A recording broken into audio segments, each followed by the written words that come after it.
When Paper Mario Color Splash was first showcased, it seemed like the internet let out a collective groan.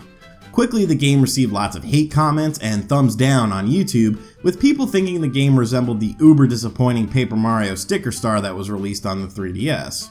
While I could understand these sentiments, especially when the card style of battling was confirmed to be in this game that resembled Sticker Star, I decided to keep an open mind about the game because I was a fan of the series. While the gameplay was always decent, I always preferred the writing of the Paper Mario series, because it allows Nintendo to poke fun at themselves and the industry. So are Sticker Star haters right, or is Paper Mario Color Splash a splash to enjoy? Paper Mario Color Splash is a simple story, but it keeps the game going. Mario and Peach decide to visit Prism Island in a pond too quiet. They soon discover that someone is stealing color from the world and Mario must bring color back into things. A paint bucket named Huey is Mario's main sidekick in this game, and helps guide the adventure along. Mario and Huey set out from Prism Island in search of paint stars to bring the color back to the world. While the story is fine, it's the writing that is the real star of the show. I usually don't literally laugh out loud at games, but Paper Mario Color Splash had me chuckling and even cracking up at times. The characters all feel like they have personality, from the main characters to just NPCs in the world. It's a very random style of humor and it keeps you on the edge of your seat and continuously changes the direction it goes in, and it makes you feel like you want to keep playing the game to see what's going to be said next.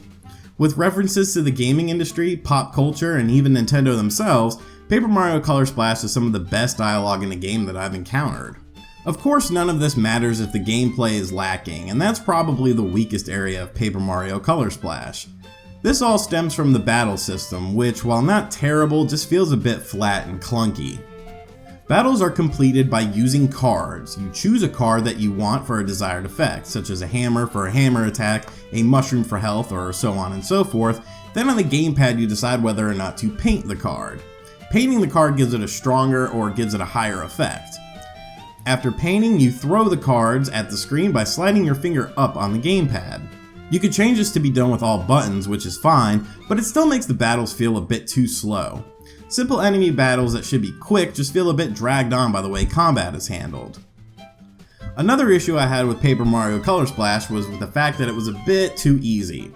Cards can be purchased at a shop, but they are bountiful in the battlefield, either from defeating enemies, hitting objects with your hammer, or through coin blocks. I always felt I had an absurd amount of coins, and always had top-notch cards to use at my disposal.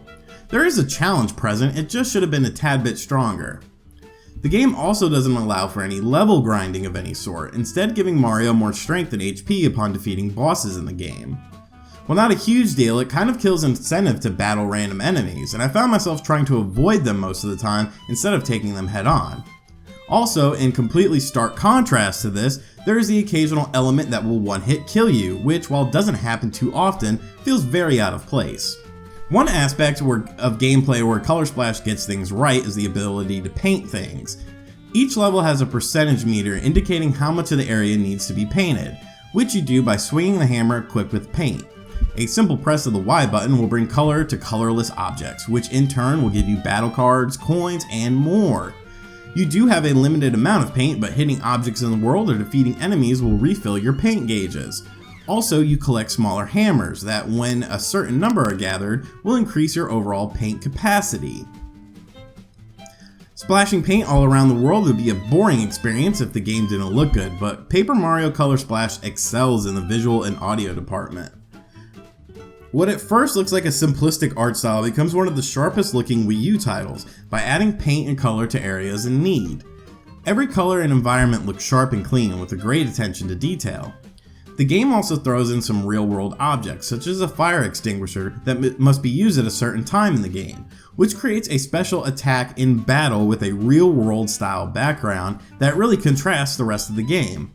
It seems a little random, but it matches the tone of the writing of the game and is a welcome addition. The audio in the game is great as well, with both unique musical tracks and classic Mario inspired from classic games mixed in as well.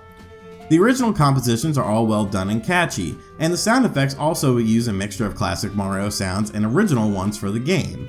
The balance makes for a good experience on your audio senses. While Paper Mario Color Splash won't win any Game of the Year awards, I think it's a solid entry in the series. It's better than the aforementioned Sticker Star, and while it might not be up there with the greats in the series, it's a welcome addition to a dry Wii U library. Excellent writing, impressive visuals, and great presentation save the game from a somewhat lackluster battle system and make it a solid game that will provide fun for fans of Mario games and of course the Paper Mario series.